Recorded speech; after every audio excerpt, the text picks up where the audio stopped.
Reklamador ka ba? Pues, isa rin ako sa nagrereklamo. Pero ako, ang reklamo ko, dinadala ko yan sa maayos. Reklamo ko, isip ko lang nagrereklamo.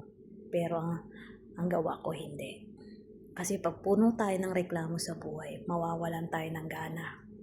Mawawalan tayo ng ganang magtrabaho, mawawalan tayo ng ganang mabuhay, mawawala lahat ng mga pangarap natin. Lahat yan mawawala. Reklamo tayo ng reklamo. Imbis na reklamo natin, itrabaho natin. Isipin natin yung kapalit ng pagod natin, kapalit ng reklamo natin, magandang bukas para sa atin.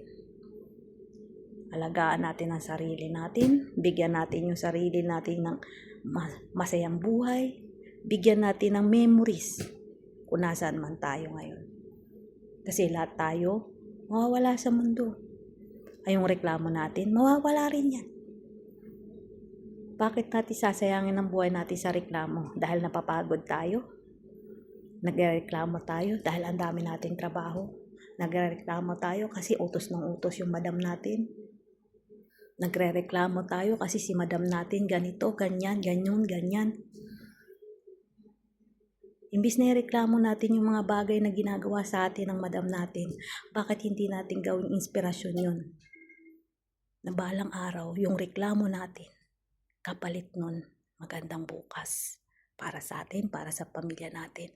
Hayaan mong magreklamo ka, hayaan mong madam mo utos ng utos.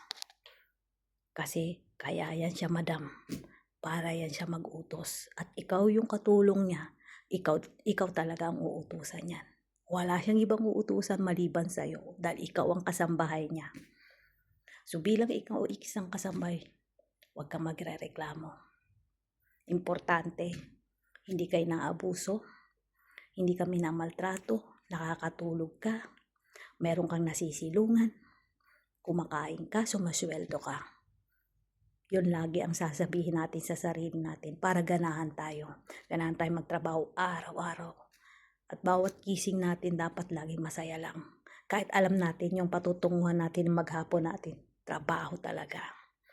So bilang tayo naman ay OFW at ito ang pinili nating trabaho, maging proud na lang tayo sa sarili natin.